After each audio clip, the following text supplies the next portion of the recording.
Hi, it's time for the latest edition of the Making the Media podcast. My name's Craig Wilson, and I'm delighted you've taken the time to join us today. A major gathering of Europe's leading broadcasters and industry vendors recently took place in Munich, an opportunity to discuss the key issues impacting the business and to assess the future. The European Broadcasters Summit was a two-day event organised by the industry body, the DPP. So in this episode, I'm going to discuss the event and the findings with the DPP's recently appointed Chief Executive Officer, Rowan de Pomerai. Rowan has experience working for major broadcasters and streaming companies and also in the software business. He's been with the DPP since 2018, spending a number of years as CTO before taking over the top job in recent weeks. I began by asking him to give an outline of the event itself.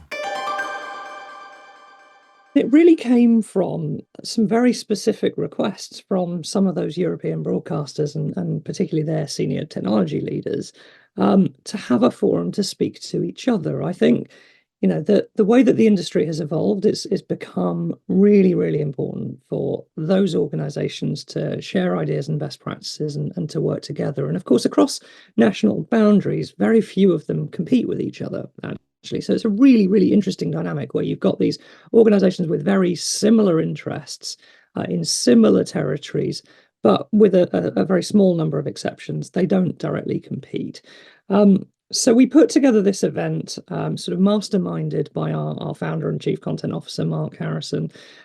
He does sort of a chunk of the event specifically for those broadcasters and for the end users to talk to each other. And that's a really, really interesting aspect of the event, is that we give them the space just to be alone with each other, facilitated by the DPP and nobody else.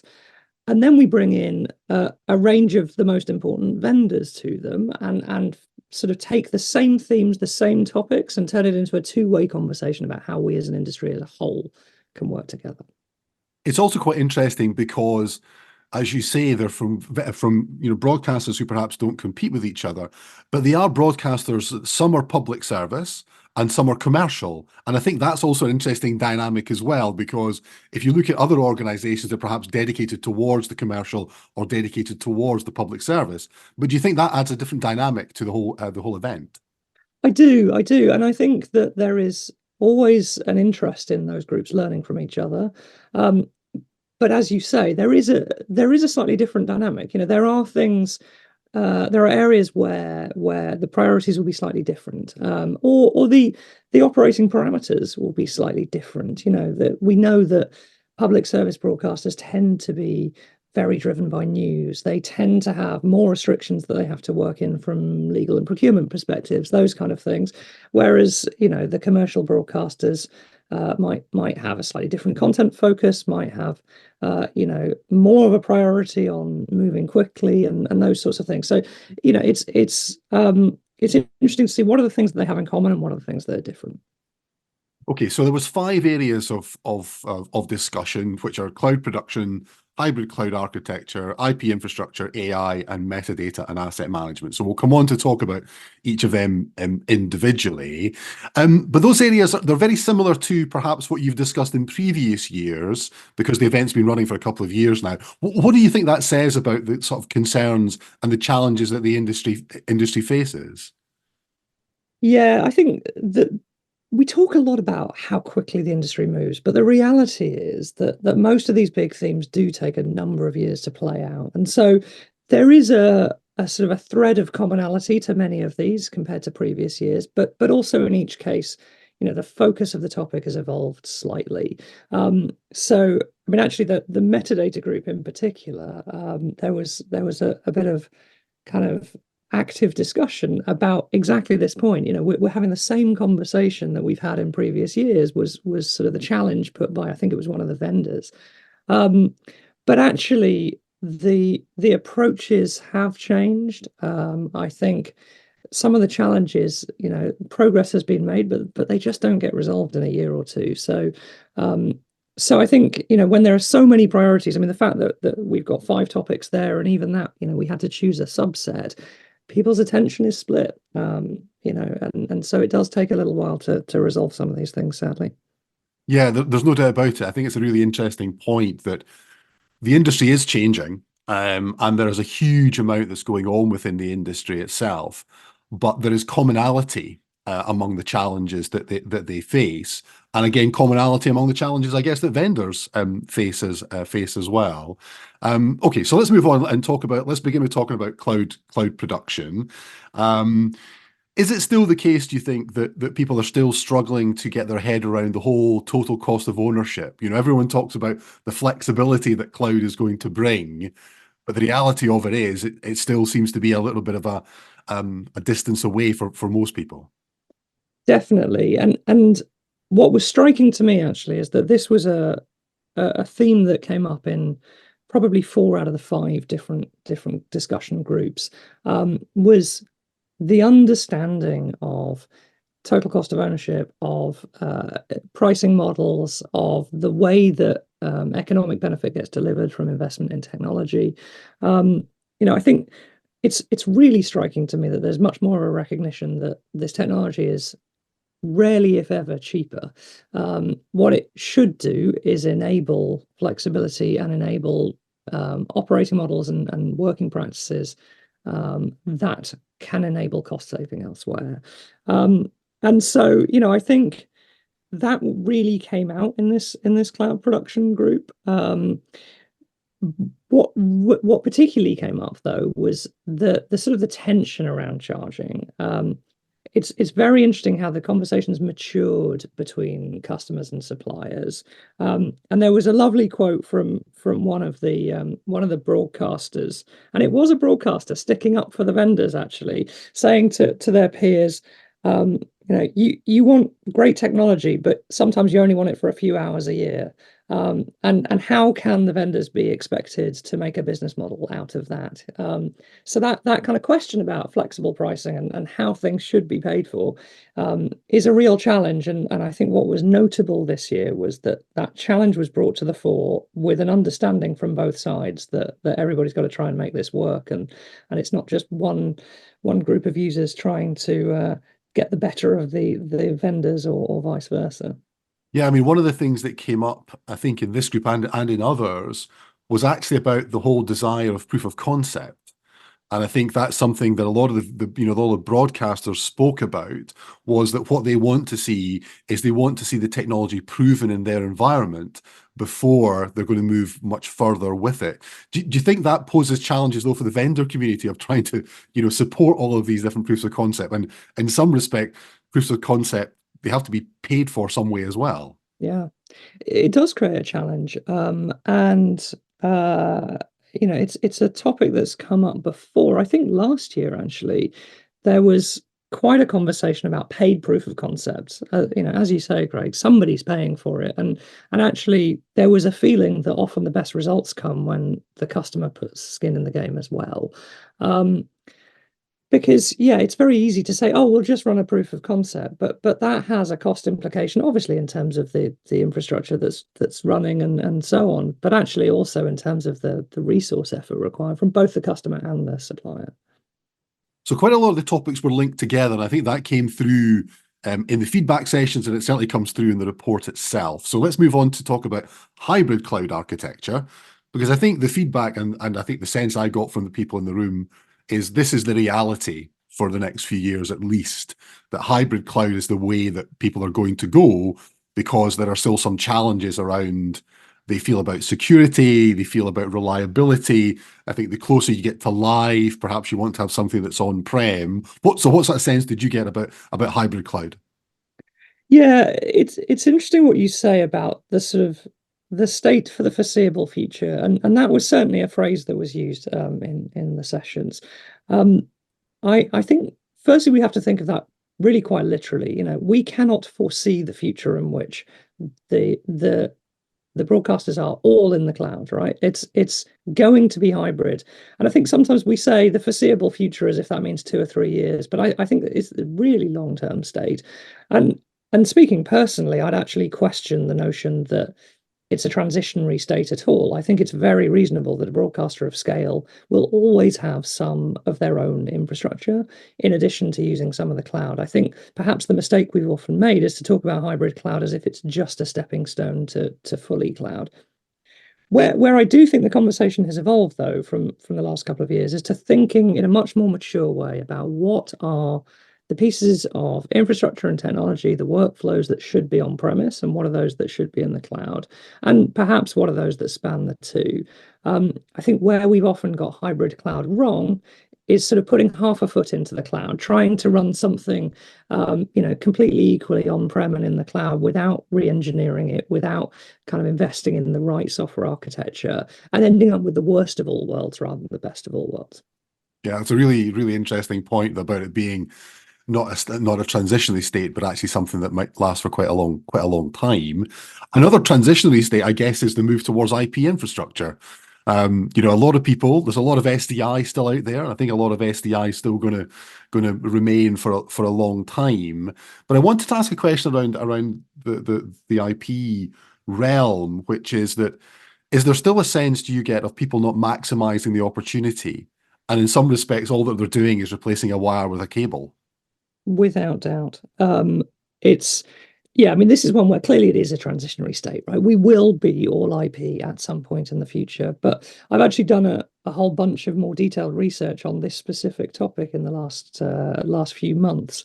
And I've been very direct in saying to our member companies, we will get to all IP, but it's going to take a lot longer than most people have thought. There is not only a lot of SDI infrastructure out there that exists, there is still a lot of SDI infrastructure being purchased and installed, much more than I would have expected if you'd have asked me 2 or 3 years ago. Um, and I think it all boils down to the operating model question. If you are a large broadcaster with a number of studios and a number of galleries, and you can use those flexibly and join them and split them and combine them in different ways. If you can use those galleries to control cloud productions, if you can manage productions across different sites within your country, then there could be a whole bunch of flexibility and creative opportunities with IP. But if you are running a studio that you hire out to production companies for the day with a single studio and a single gallery, and they want to use that as sort of seamlessly and easily as possible, then you get no benefit from flexibility. You don't want to recombine and split your gallery and studio usage. You want it to be a self-contained unit. So I think there is currently a recognition that as of today, the operating model and the business use case drives what the right technology decision is. And eventually it will be IP no matter what, but that we're not there yet.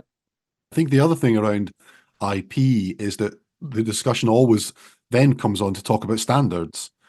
And I think there's a recognition that there's not actually going to be a single standard for IP, whether it's 2110 or whether it's NDI or it's going to be SRT or whatever it's going to be. So do you think that also precludes people from going towards the IP an IP infrastructure at this point because they're still waiting?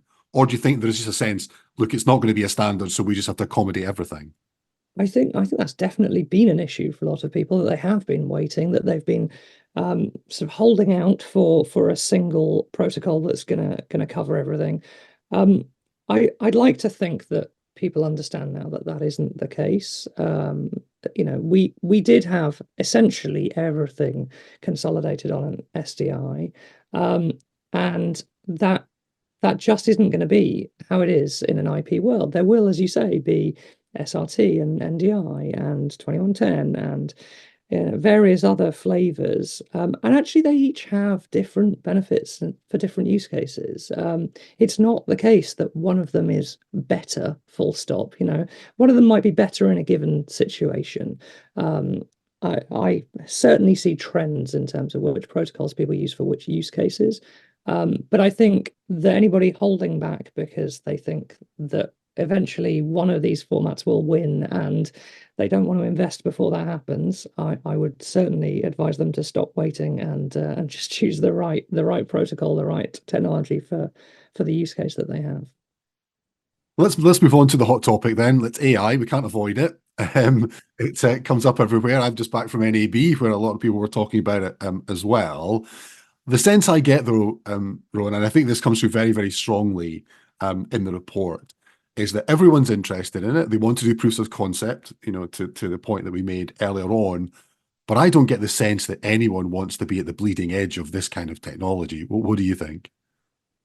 I think it's pretty rare. There are a couple of companies I've spoken to that really are trying to at least be exploring the bleeding edge. Whether they want to be on it in terms of their production output, you could be right. Nobody does, but I think the vast majority of media companies that we speak to are aiming to be the sort of fast follower, as it were. To keep a close watch on what the state of the art is, but as you say, not to be on the bleeding edge themselves.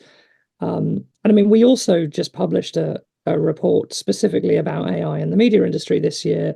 It's skyrocketed to become our most downloaded single topic report ever, which certainly gives you a sense of the level of interest. I think everybody is trying to track this. But the industry specific solutions still are feeling pretty nascent. It's great that we can all use ChatGPT, but those really specialized solutions that target media workflows, I think, are still very much in their early stages. And so a lot of people are taking that sort of watching brief. A couple of things to mention there. I mean, first of all, the AI report that you mentioned there, yeah, it's great. And Kevin Riley from Avid has been on the DPP podcast, talking about that very subject. So I'd encourage everyone to check out the DPP podcast on that topic as well. I think the other thing to mention there, just as you said, is that people are still looking for use cases that deliver value. And I think value was another point that came up a lot in the discussions in Munich itself. And is that the reality of where people are looking at AI? They're not looking at AI for AI's sake. It has to be a use case. It has to be something that is going to help their end users and ultimately delivers more value to the business. Yeah, for sure. I think there's definitely a lot of just looking at the new tech to be aware of it. But when it comes to deploying anything in the business, you're absolutely right. I think the the lead time it takes companies in our industry to get from excitability about a shiny new technology towards a focus on real business use cases, I think that time period is shortening. I think if we look at this in AI, it's very noticeable how quickly people have moved on to that much more business-like focus that you just described. So the final topic was metadata and asset management, which we discussed briefly earlier on. And I think this is somewhere where people are looking at AI and where AI can really play a part. So I mean, what sense did you get about that?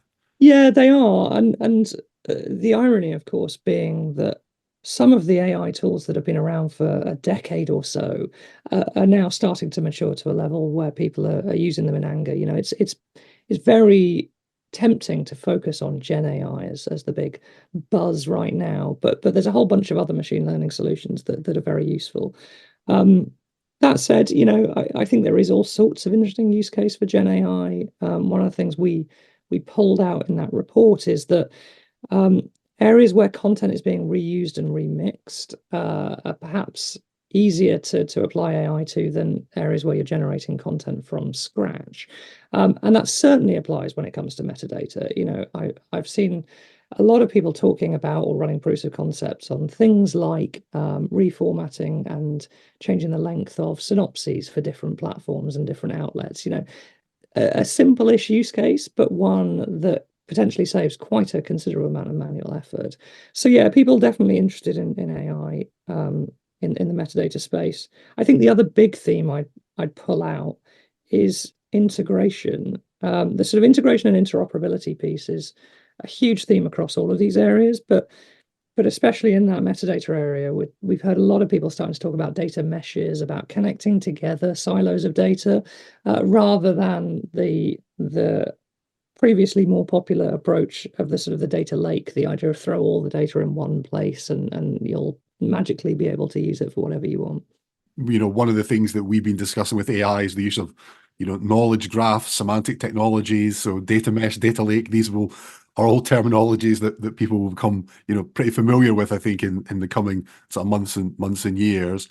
And so beyond these five topics, Rowan, which were, done as workshops and then feedback, I think another really interesting session as part of the summit was one where the broadcasters themselves spoke about the different challenges. They had about 15 minutes and a whole variety of them spoke about that. What did you think of that section? And then maybe we'll come on to talk about some of the challenges that they thought about. Yeah, I mean it was very interesting because we gave the broadcasters the chance to share specific projects that they're working on. In some cases they were really explicit about technologies that they're looking into or tools they're looking for in the market or asks they have of the vendor community. I think, really we adjust the format of this event every year and the goal that we're seeking to achieve every time is to get the right open, honest conversation between customers and vendors. And that needs to be a two-way conversation, but it does so often start with, okay, what are the customers looking for? So it was really interesting to get their very direct answers to that question. One of the other thing that struck me was, everyone is trying to maximize not so much the revenue, but they're trying to maximize the value they get from the systems that they have. And I think, one of the people who was there, or a few of the people who were there, was talking about, systems that are 10, 15 years old, but still work for them. And so there is definitely a budgetary pressure that applies whether you're a commercial broadcaster or whether you are, a public service broadcaster. And that, of course, then has impacts on investment. So what's your sense of investment within the industry at this stage? Because there's a lot of pressure for audience, pressure on funding, regardless of where you are. There really is, and I think there's two things I would say. One is just to pick up on that point about open conversation. One of the things I really enjoyed at this event was the maturity of the back and forth between customers and suppliers. There was a wonderful moment where somebody said suppliers have a right to make a profit. It's not an unfair thing to look to do, and I do think that sometimes it's very easy for the customers to sort of squeeze and squeeze and squeeze and ask for the earth and want it at very low cost. And so it was really, really great to hear honesty about that. But the reality is that many of the customers are under commercial pressures themselves. Their ad revenue is down or their subscriber revenue is flat or whatever it is. And so people are looking to maximize the value they're getting, as you've said. And I think most commonly that's being manifested in taking much more calculated bets, as it were. So not spreading too thinly, focusing on the priority areas where investment feels most necessary. But then within that, recognizing that if a technology solution can deliver value to the business, then it is worth investing in. I don't think it's the case that media companies are not spending money on technology. I think they're just spending it on the areas that are of greatest priority to them. And talking about priorities, Rowan, as we mentioned, this is the third time that the event has taken place.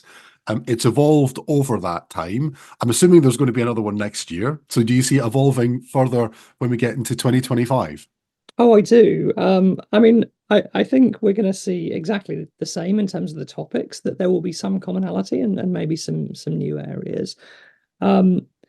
I think what's always interesting, though, is how the nuance of the discussion evolves. So, all of that stuff we were just saying about economics, I feel that was a much stronger theme this year than it had been.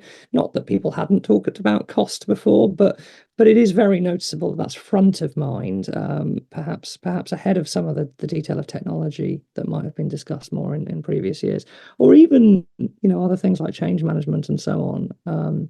So I'll be interested to see how the discussion evolves. We will continue to tweak the format. We will continue to tweak the topics. And one of the things that we like to do is to be really responsive to what the needs of our community are at a given point in time. So I won't try and be clairvoyant and talk about what the topics will be next year, but without doubt, I think you'll see some returners and some new topics as well. Sure. Well, something definitely to look forward to. So, Rowan, thanks a lot for sharing the insights on that. It's really interesting. I'd say to everyone, obviously, you can go to the DPP website and you can obviously download the report if you remember there, and also check out the show notes because we'll have some information there with links to the DPP website as well.